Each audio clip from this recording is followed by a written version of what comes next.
Hello students, तो कैसे हैं सब। फिर से आपका स्वागत है एक नई क्लास में। आज की क्लास में हम क्लास 9th साइंस का जो फर्स्ट चैप्टर है मैटर इन अवर सराउंडिंग्स, उसका नेक्स्ट टॉपिक स्टडी करेंगे, दैट इज लिक्विड स्टेट। पिछली क्लास में हमने ये जाना था कि जो सॉलिड है या सॉलिड स्टेट है वो क्या होती है, उसकी क्या कैरेक्टरिस्टिक्स हैं और कुछ एग्जाम्पल्स भी हमने देखे थे। उसी तरह से आज हमें लिक्विड स्टेट की स्टडी करनी है। तो आज की क्लास में जो पॉइंट्स कवर हम करेंगे, फर्स्ट है लिक्विड स्टेट की प्रॉपर डेफिनेशन, सेकंड कुछ कॉमन डेली लाइफ एग्जांपल्स जिससे आप आसानी से इसे कोरिलेट कर सकेंगे, थर्ड कैरेक्टरिस्टिक्स, बहुत इंपॉर्टेंट पॉइंट है ये, और last one importance of diffusion in liquids. तो अब डिफ्यूजन का मतलब सब जानते हैं, हमें आज डिफ्यूजन का स्पेशली लिक्विड में क्या इंपॉर्टेंस होता है वो भी देखना है। तो स्टार्ट करते हैं आज की क्लास। फर्स्ट पॉइंट है डेफिनेशन। तो what is the definition of liquid state?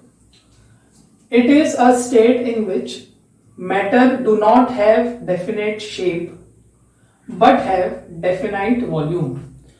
मतलब मैटर की ऐसी स्टेट जिसमें उसका जो शेप है वो फिक्स नहीं रहता, मतलब उसका कोई डेफिनाइट शेप नहीं है, बट उसका जो वॉल्यूम है, जो स्पेस वो ऑक्यूपाई कर रहा है, वो हमेशा डेफिनाइट होगा।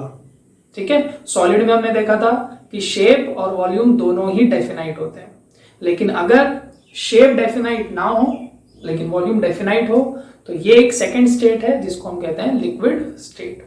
ठीक है, तो इसके कुछ एग्जांपल्स जो आप सब जानते हैं कि हमारे डेली लाइफ में हमारे आसपास जो लिक्विड्स हैं वो कौन से हैं। ऐसे तो बहुत सारे हैं, तो एग्जांपल के लिए हमने लिख दिया water, oil, milk, Honey, soft drinks and etcetera so on.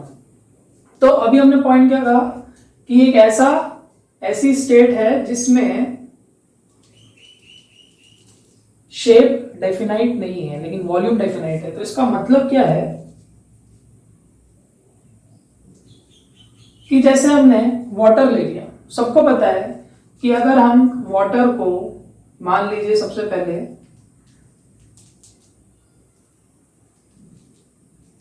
एक नॉर्मल वेसल में लेते हैं तो इसके अंदर जो वाटर का शेप होगा, अगर हम सिर्फ वाटर को देखें, सिर्फ वाटर पे फोकस करें, तो जो वाटर का शेप उस कंटेनर में हमें दिखाई देगा वो उस कंटेनर के शेप के जैसा ही होगा। अब अगर मैं इस वाटर को ट्रांसफर कर दूं किसी दूसरे वेसल में जिसका शेप अलग हो, फॉर एग्जाम्पल हमने इसे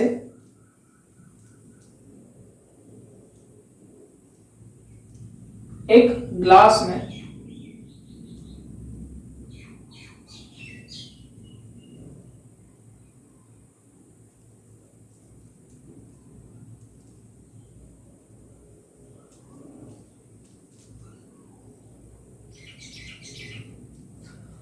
तो हमने क्या किया, अब इस वाटर को, इतने ही वाटर को एज इट इज इस ग्लास में ट्रांसफर कर दिया और मान लीजिए ये यहां तक वाटर फिल हो गया।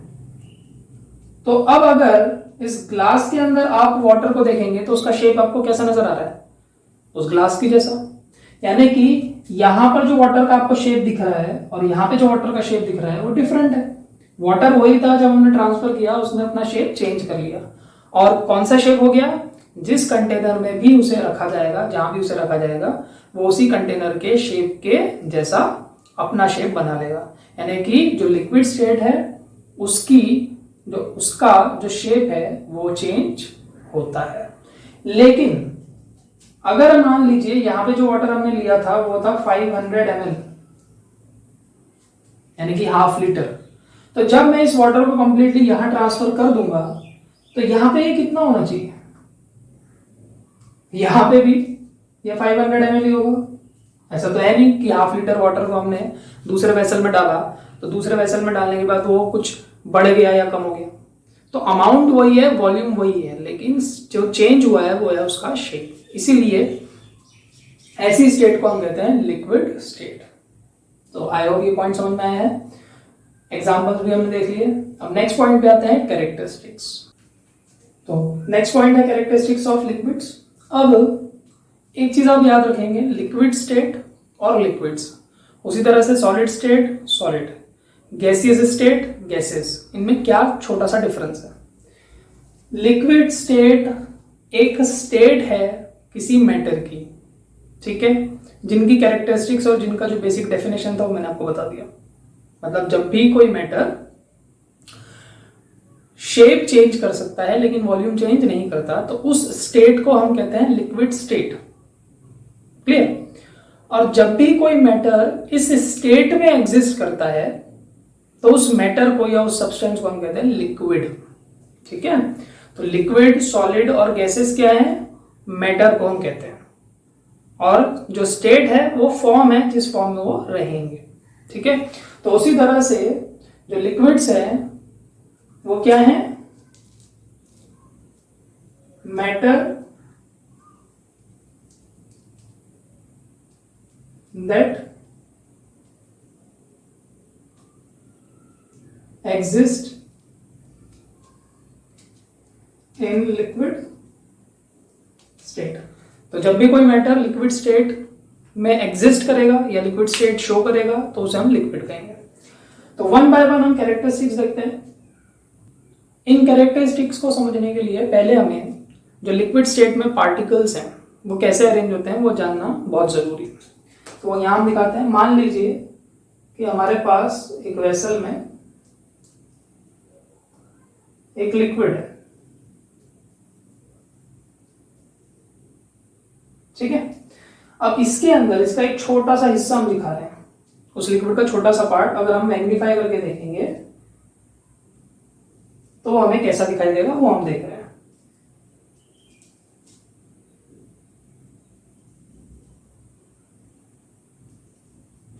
तो लिक्विड स्टेट में जो पार्टिकल्स हैं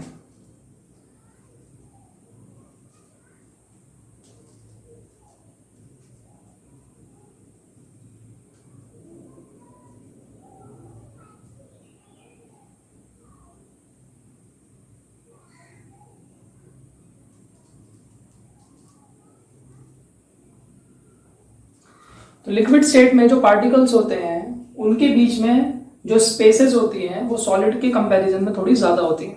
पिछली क्लास में हमने देखा था कि सॉलिड स्टेट में पार्टिकल्स काफी क्लोज होते हैं, लगभग एक दूसरे से टच रहते हैं, तो जो स्पेसेस होगी वो बहुत ही कम होगी। लेकिन यहाँ पर रिलेटिवली जो पार्टिकल्स है वो थोड़े से दूर है, तो बीच में स्पेसेस थोड़ी ज्यादा है, और इसी वजह से हर पार्टिकल जो है वो अपने आसपास वाले पार्टिकल के अराउंड थोड़ी दूर तक मूव कर सकता है। ऐसा नहीं है कि वो उसको छोड़ के चला जाएगा, बट सारे पार्टिकल्स वहीं रहेंगे, बट वो अपनी पोजीशन के अराउंड, जो उसके आसपास पार्टिकल्स है उसके अराउंड वो मूव कर सकते हैं। ठीक है, क्योंकि वहां स्पेसेस प्रेजेंट। तो जैसे ये यहाँ मूव कर रहा है, मान लीजिए ये इधर मूव कर सकता है, ये इधर मूव कर रहा है, ये यहाँ मूव कर रहा है, ये इधर नीचे मूव कर रहा है। तो रैंडमली जो ये पार्टिकल्स हैं वो एक दूसरे के अराउंड मूव कर सकते हैं, यानी कि लिक्विड्स में मूवमेंट एक लेवल तक होती है। ठीक है, तो पहले पॉइंट से स्टार्ट करते हैं। They have definite volume but not definite shape, already हम देख चुके। दूसरा है force of attraction between the particles is weaker then that of solid. Solid के कंपैरिजन में दो पार्टिकल्स के बीच में जो फोर्स ऑफ अट्रैक्शन है वो थोड़ा वीक रहता है। ये आप देख ही सकते हैं, वीक है इसीलिए वो पार्टिकल एक दूसरे से थोड़े से दूर रहते हैं। अगर फोर्स स्ट्रांग होता तो पार्टिकल काफी पास रहते हैं। नेक्स्ट पॉइंट है पार्टिकल्स हैव सम स्पेसेस, जो हमने अभी बात कही है कि पार्टिकल्स के बीच में कुछ स्पेसेस रहेंगी जो कि बड़ी होंगी या ज्यादा होंगी सॉलिड के कंपैरिजन में बिटवीन द पार्टिकल्स, एंड दस particles can move around one another. इन्हीं स्पेसेस की वजह से वो पार्टिकल्स एक दूसरे के अराउंड मूव कर सकते हैं। Liquids are more compressible than solid, क्योंकि यहां पर पार्टिकल्स के बीच में स्पेसेस थोड़ी सी ज्यादा है, इसलिए अगर हम किसी लिक्विड को कंप्रेस करना चाहें तो वो एक हद तक कंप्रेस हो सकता है। यानी कि सॉलिड के कंपैरिजन में लिक्विड्स थोड़े ज्यादा कंप्रेसिबल होते हैं।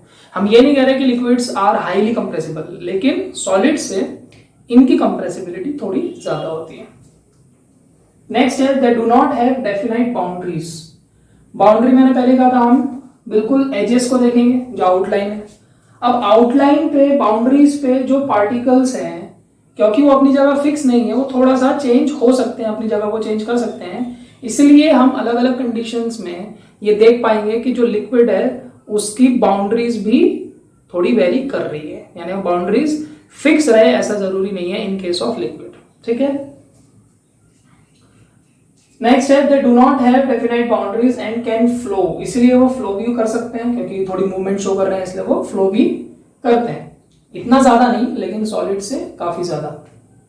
Hence they are called as fluids, तो जो भी मैटर फ्लो कर सकता है, जिसके अंदर फ्लो करने की टेंडेंसी होती है, उनको हम कहते हैं फ्लूइड्स। तो liquid are fluids, solid fluids नहीं थे। ठीक है, next liquids are non rigid. तो रिजिडिटी का आपको मतलब बताया था कि अगर कोई मैटर अपने शेप को मेंटेन कर रहा है तो उसको हम कहेंगे रिजिडिटी, या उस मैटर को हम कहेंगे रिजिड। लेकिन लिक्विड्स अपना शेप मेंटेन नहीं कर पा रहे हैं इसलिए इनको हम कहेंगे non rigid.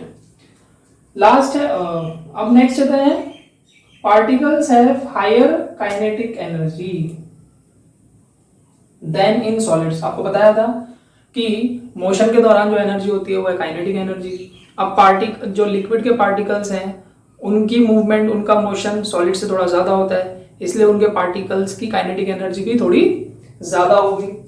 Hence rate of diffusion of liquids is greater than solid, यानी कि लिक्विड्स के डिफ्यूज होने का जो रेट है, मतलब की स्पीड है, वो सॉलिड से ज्यादा होगी। ऑब्वियस सी बात है क्योंकि सॉलिड ज्यादा मूवमेंट शो नहीं कर रहे हैं, उसके कंपैरिजन में लिक्विड ज्यादा जल्दी मूव कर सकते हैं, इसलिए उनके डिफ्यूजन की स्पीड थोड़ी ज्यादा होगी।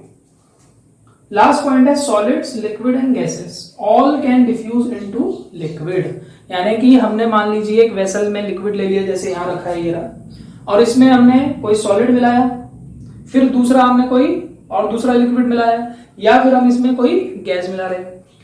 तीनों ही तरह के जो मैटर हैं, सॉलिड, लिक्विड और गैसेस, ये किसी लिक्विड में जाके इंटरमिक्स हो सकते हैं अपने आप। ठीक है, यानी लिक्विड के अंदर चाहे सॉलिड, चाहे दूसरा लिक्विड, चाहे दूसरा गैस, तीनों ही अपने आप इंटरमिक्स हो सकते हैं। हालांकि तीनों का जो रेट होगा या एक्सटेंट होगा, कोई ज्यादा हो रहा है, कोई कम हो रहा है, कोई धीरे हो रहा है, कोई जल्दी हो रहा है, लेकिन तीनों ही डिफ्यूज हो सकते हैं। ठीक है, तो ये थी जनरल कैरेक्टरिस्टिक्स। अब नेक्स्ट पॉइंट, हमारे लास्ट पॉइंट पे आते हैं, importance of diffusion in liquids. ठीक है, तो लास्ट पॉइंट है importance of diffusion in liquids. इस पॉइंट में हम स्पेशली बात करेंगे वाटर की। ठीक है, समझ लेते हैं। मान लीजिए कि ये कोई वाटर बॉडी है, वाटर बॉडी का मतलब रिवर, लेक, पॉन्ड, ठीक है, ओशन।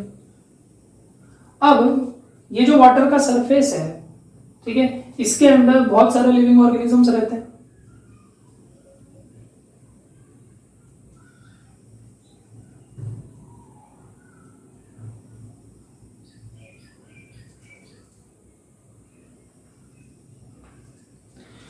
अब इन एक्वेटिक लिविंग ऑर्गेनिजम्स को अपने सर्वाइवल के लिए लगातार ऑक्सीजन की जरूरत पड़ती है, जैसे हमें भी ऑक्सीजन की जरूरत पड़ती है फॉर रेस्पिरेशन।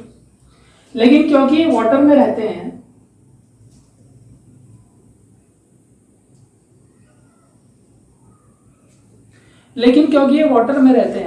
तो डायरेक्टली जो एटमॉस्फेयर में ऑक्सीजन है वो इनको मिल नहीं पा रही है। क्लियर? लेकिन होता क्या है कि जो एटमॉस्फेयर की ऑक्सीजन है,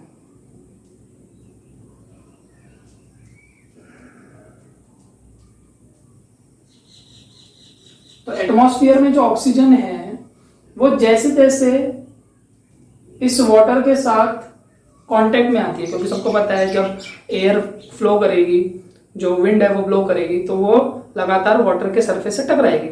तो उस एयर के साथ साथ उस एयर में जो ऑक्सीजन प्रेजेंट है वो भी लगातार इस वाटर से टकराएगी।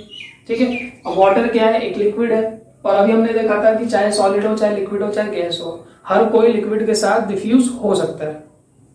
तो जैसे जैसे ये ऑक्सीजन इस वाटर के साथ कांटेक्ट में आती है, उसका स्मॉल अमाउंट हर बार उस वाटर के साथ अपने आप इंटरमिक्स होता रहता है bye the process of diffusion. और इसी डिफ्यूजन की वजह से धीरे धीरे इस वाटर में ये ऑक्सीजन का अमाउंट बढ़ता है, यानी कि इस वाटर बॉडी में भी ऑक्सीजन जाके डिसॉल्व हो जाती है, ऑक्सीजन प्रेजेंट होती है bye the process of diffusion, और ऐसी ऑक्सीजन को हम कहते हैं डिसॉल्व्ड ऑक्सीजन, क्योंकि डिसॉल्व हो चुकी है।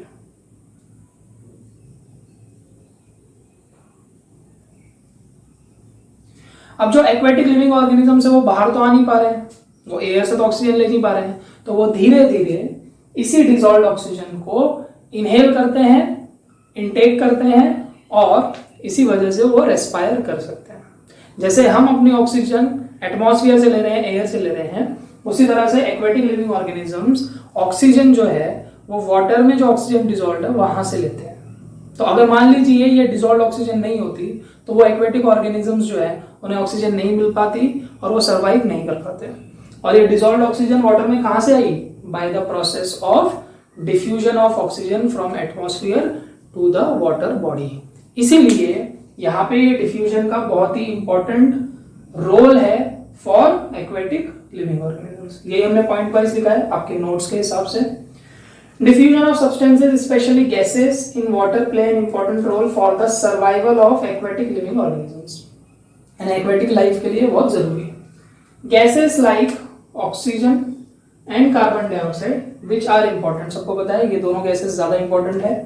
For living organisms, slowly mix with water bodies from the atmosphere through diffusion. Diffusion के through वो slowly mix होती रहती है and get accumulated in the water. उसका धीरे धीरे जो amount है वो वाटर में जमा होता चला जाता है, अक्यूमुलेट होता चला जाता है। लास्ट पॉइंट, एक्वेटिक एनिमल्स और organisms require supply of oxygen for survival, सबको पता है, which they obtain from water accumulated as a result of diffusion. यानी ऑक्सीजन कहां से लेते हैं? वाटर से, और वहां से वो वहां पर ऑक्सीजन कहां से ही? From atmosphere through the process of diffusion. इसीलिए डिफ्यूजन बहुत इंपॉर्टेंट होता है for the survival of aquatic living organisms. तो आई होप आपको आज की क्लास समझ में आई होगी। जो भी आपके डाउट्स हैं वो आप डेफिनेटली हमें पूछ सकते हैं। तो जो भी पॉइंट्स हमने आज की क्लास में कवर किए हैं वो आप अपने नोट्स में ऐड कर सकते हैं। दोबारा मुलाकात होगी नेक्स्ट क्लास के साथ, तब तक आप पढ़ते रहिए। Thank you.